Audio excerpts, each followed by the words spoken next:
Our family's fight began inside a hospital, where hope met fear and every moment was a battle to survive and heal. This is our journey through the darkest days toward new strength. The smell hit me first, a sharp antiseptic sting that clawed at my throat and unsettled my senses. I stepped through the automatic doors of the hospital, heart pounding like a drumbeat of panic. A sea of white coats and worried faces surrounded me, but I barely registered any of it.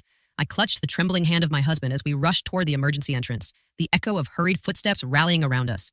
We'd just left the driveway when he collapsed, slumped into a heap on the kitchen floor, his breath ragged, his face pale as a ghost.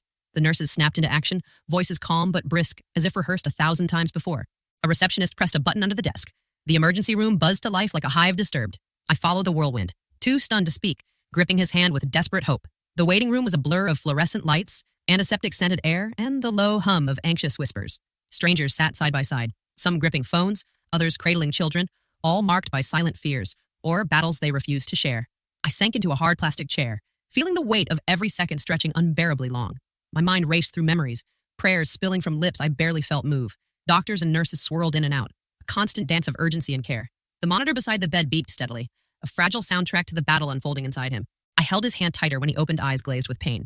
His whispered, "I love you," was the only light in the darkness. Hours later, the doctor entered, a tall woman with kind eyes that betrayed years of fatigue. She spoke carefully, words measured, carrying weight I could almost hear. "We're doing everything we can. The trauma is serious, but there's hope. Hope. A fragile thread I clung to with every fiber of my being. As dawn began to break beyond the sterile windows, I sat alone, the weight of uncertainty heavy in my chest. Life had changed in a single moment, and nothing would ever be the same. But this was not just a waiting game. This was the beginning of a journey, one that would test every part of me, revealing secrets hidden in the shadows behind hospital walls. The morning sun filtered dimly through the hospital blinds, casting long shadows across stark white walls. Every corridor was muted beneath the constant hum of machines, soft footsteps, and distant voices. I felt like a visitor in another world, an uneasy guest in this place where strangers wore scrubs and compassion came with schedules. The first days were a dizzying blur. Nurses came and went like clocks chimed, checking vitals, adjusting IVs, asking questions I barely understood. Doctors appeared with pens and charts, speaking in terms that swirled through my head like a fog. Despite their professionalism, their faces flickered with emotion. I tried not to mirror. Hope shadowed with concern. The admitting nurse, a woman named Claire, was the first true anchor. She explained the maze I'd entered, how rounds worked, the rhythm of care, the people who would visit me most. Every detail felt overwhelming. When they'd check his blood pressure, how nutrition would be monitored, what medications could bring relief or risk. I learned that hospitals are not just places of healing, but places of constant vigilance and uncertainty. My family appeared in shifts, their faces etched with the same blend of hope and fear I wore. We traded stories, shared quiet tears, and struggled to find pieces of normal in the unfamiliar rituals, waiting for news, guessing at medical jargon, touching hands lightly as though the purest act of love. Still, amidst the sterile cold and repeating routines, small moments glimmered like light cutting through clouds. The doctor who stayed late to explain a test result, the nurse who offered a warm blanket when temperatures dropped, the patient across the hall who whispered stories of survival. Even as hope flickered, fear lingered in every heartbeat, every breath. Each new day behind these white walls was a negotiation between faith and anxiety, a balance I was learning only by living it. Behind the sterile white walls and constant beeping of machines, there was another world, one spoken only in hushed voices and furtive glances. The hospital ward, where hope was carried in IV poles and walls soaked with silent prayers, was also a place where shadows gathered. Strange incidents slipped through the cracks, unexplained noises echoing down empty corridors, vanishing items, and fleeting figures glimpsed from the corner of the eye. Nurses whispered about rooms where alarms went off with no cause. Doctors dismissed it as fatigue, stress, and yet no one could explain the sudden chills that gripped patients and staff alike after dark. One night, as I waited in the dim glow of the hallway, I overheard a nurse's quiet confession. "She hears the whispers," she said, voice barely a breath. "The patient's in room 312. They say the lights flicker just before they fall asleep, like someone's trying to send a message." I refused to let my fears spiral.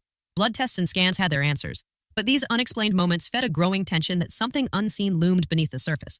Visitors spoke of sudden chills, of beds that shifted slightly when no one was near. One orderly, a kindly man named Sam, told me about empty wheelchairs that mysteriously moved on their own. He laughed nervously, but his eyes were serious. Hospital corridors were soaked in stories too strange to ignore. My own family was not immune to the unease. My husband swore he saw fleeting shadows by the nurses' station. My son confided in me about strange dreams, dreams of someone watching from beyond the curtain. Amidst the sterile routines, an intangible weight settled over the ward. Fear wasn't just for illness anymore. It was for what lurked unseen, in the quiet spaces between heartbeats. Yet, even as suspicion gnawed at the edges of our sanity, we clung to hope.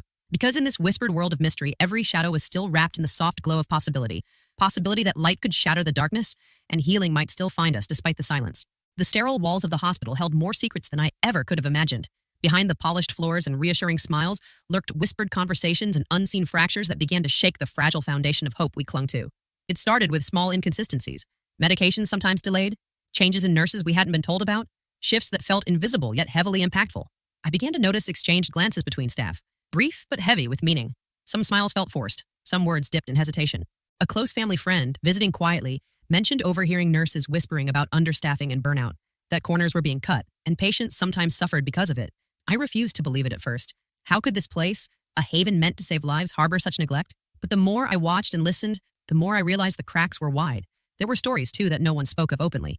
The patient left unattended in a cry of pain. The frustrated relative who complained and was met with cold bureaucracy. The subtle but clear signs that not all doctors and nurses treated every patient with the same care or respect.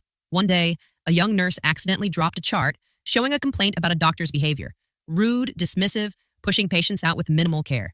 My faith in the hospital staff wavered as I learned of hidden conflicts of interest, of whispered alliances that protected some and endangered others. Much like the illness we battled, the hospital was riddled with unseen wounds, and trust was one I feared might never heal. Still, amidst the growing tension, moments of kindness and true dedication shone bright. A smile from a clerk, a nurse staying an extra hour, a doctor fighting quietly for his patient's dignity. It was in these glimpses I found the strength to keep believing that beneath the cracks, humanity still fought to survive.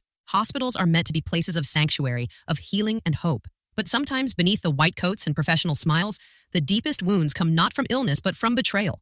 As days stretched into weeks, I began noticing unsettling truths that shattered my fragile trust. A nurse I once thought kind and attentive was distant and cold during our visits. Medications were delayed or not administered at all. Orders for specialized care seemed ignored, buried beneath layers of excuses and shifting responsibilities. I overheard hushed staff conversations, whispers of neglect, of shortcuts taken to cover staff shortages. Once, a nurse dismissed my questions with a tired sigh, her eyes darting nervously away. Another time, a doctor brushed off my concerns as overprotective family anxiety. But the signs of betrayal kept mounting. Missed treatments, unexplained bruises, unclear explanations. One afternoon, I discovered a secret from a former patient, evidence of falsified medical records, designed to hide errors. A trusted staff member, lauded for years of service, had manipulated documentation to mask failures. It was a crushing blow. The very hands meant to protect were sometimes complicit in harm, but it didn't stop there. Rumors began surfacing, hidden relationships between staff members that blurred professional boundaries, favoritism that bent policy, and whispers of decisions influenced by personal loyalties rather than patient care. One late night, a friend confided that a high-ranking doctor's personal entanglements had led to compromised care for several patients, sparking cover-ups and intimidation of whistleblowers. As these betrayals piled up, I faced a heart-wrenching choice: to protect my loved one and stay silent, or to fight a system that seemed designed to protect its own, often at the expense of patients. I chose to fight, because every betrayal uncovered was another stone removed from the walls of silence guarding truth. The hospital was no longer a fortress, it was a battlefield, and I would not back down. When the weight of the hospital stay fell upon us, it was heavier than any of us expected. The sterile walls and constant hum of machines were a backdrop to a storm inside, a storm of fear, exhaustion, and fractured hope. Every moment was a careful balance between holding on and letting go. I watched my loved one fight beneath bright hospital lights, every breath a battle, every heartbeat uncertain. But I also watched my family begin to fray, worn thin by endless days in waiting rooms, whispered worries, and nights spent clutching prayers that hovered between desperation and hope. My husband stopped sleeping, his face shadowed by disbelief. Children stopped asking questions, sensing the fragility beneath the surface. And I became a ghost of strength, steady but breaking inside with every uncertain report. The emotional strain was mirrored by the physical toll. Bodies grew tired, minds weary, smiles forced, fatigue clouded conversations, tears came easier, patience thinned. In those quiet moments alone, I grappled with waves of anger and sorrow. Sorrow for what my loved one endured, anger at a system that sometimes felt more obstacle than help, fear that despite all efforts, the ending might not be what we hoped. But amidst the ache, small acts of grace surfaced. The nurse who took an extra minute to soothe a frightened child. The volunteer who brought coffee without a word, but with warmth in her eyes. The doctor who explained tests again, answering the same questions with patience. Those moments became the fragile threads holding together a fraying family fabric. I also discovered that trauma doesn't visit only the patient. It stays with the family, the watchers, the warriors, the hearts breaking behind the scenes. Studies have shown that family members can experience prolonged anxiety, depression, and even post-traumatic stress long after discharge. I knew recovery would be more than physical. It would be emotional, even spiritual. And the journey would require more love and resilience than we'd ever imagined. In the depth of that ordeal, I realized something important. Faith, even fractured, can be rebuilt. Hope, even on its last breath, can ignite anew. And love, when tested, becomes a quiet, unbreakable strength. The weight of illness pressed down on us, but beneath that crushing burden grew a fierce determination. More than survival, we fought for truth, dignity, and the care my loved one deserved. I learned quickly that in the maze of hospital corridors and endless procedures, advocacy was not just helpful, it was essential. I became the fierce voice inside every room, asking questions no one else dared. Why this treatment? Has the team been updated? What are the risks and alternatives? Each question chipped away at confusion and intimidation. I started keeping detailed notes, appointments, medication changes, test results, and names of every staff member involved. Documentation was my shield and sword, empowering me to demand better and hold medical teams accountable. I surrounded myself with allies, nurses who slipped me extra updates, social workers who guided me through policies, fellow patients who shared tips on navigating the system. Together, we formed a quiet network built on trust and shared resolve. But advocacy was not only about pushing procedures and treatments. It was about listening to my loved ones' needs and fears, interpreting medical jargon into their language, and standing by them when hope wavered. Struggles came. Miscommunications, delayed treatments, moments when I felt powerless against a system moving too slow for urgency. But with each obstacle, my resolve hardened. I realized that fighting the illness was only one battle. Fighting for respect, for proper care, for transparency was just as vital. Inside those hospital walls, I burned with a fierce love and unwavering commitment. The fight within had only just begun. Hospitals are crucibles where human nature is tested to its limits. Walls that promise healing also hide tensions, alliances, and fractures between staff, patients, and families. It became clear quickly that the relationships around us were far from simple. Some nurses became our lifelines. Extraordinary people who slipped us updates, stayed late, and carried compassion in their tired eyes. Claire, the admitting nurse, transformed into a steadfast ally, her gentle manner and keen attention creating a rare sense of safety. But not all were as kind. Some staff clung to hierarchy and rules with rigid zeal, treating questions as challenges and compassion as weakness. A few doctors, burdened or indifferent, dismissed our concerns with clipped words or distracted glances. I learned who held the power and who wielded it cautiously. Among patients, friendships blossomed. In waiting rooms and corridors, we found solace in shared stories and laughter amid pain. One fellow patient, Mrs. Jenkins, became a fierce advocate for privacy and respect, helping ease my son's fears with warm words and wry humor. Yet, conflict simmered beneath the surface. Differing opinions on treatment, personality clashes, and the strain of uncertainty made patients a scarce commodity.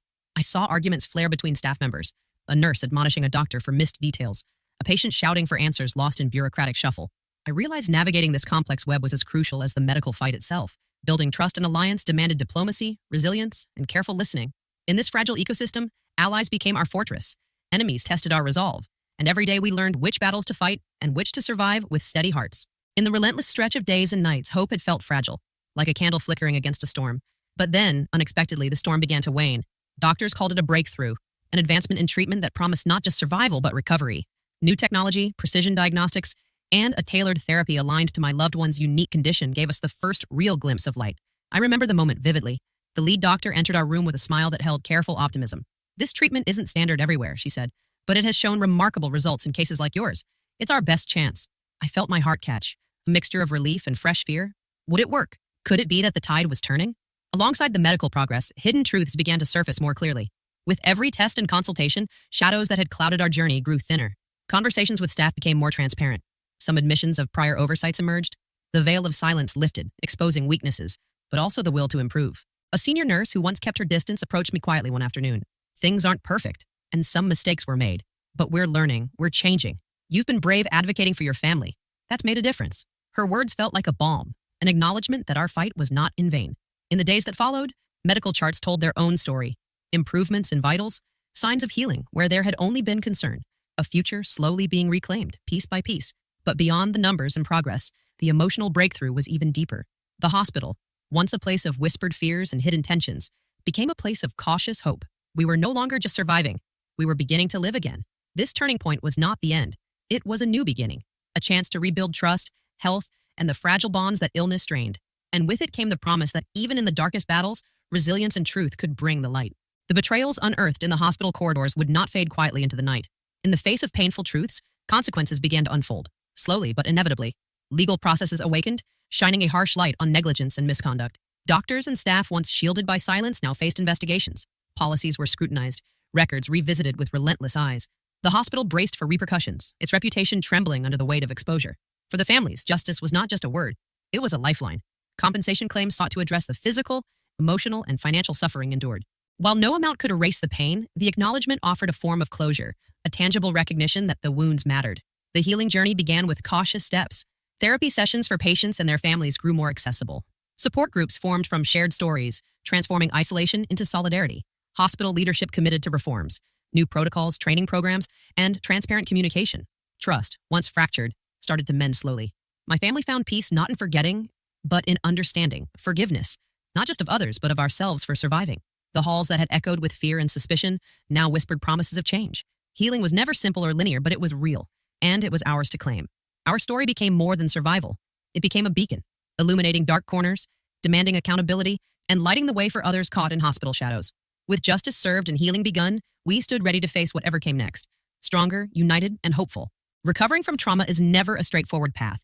It's a winding journey filled with setbacks and small victories, doubt and growing confidence. Our family began to discover that strength often comes not from forgetting the past, but from standing tall despite it. We learned to embrace healing as a process.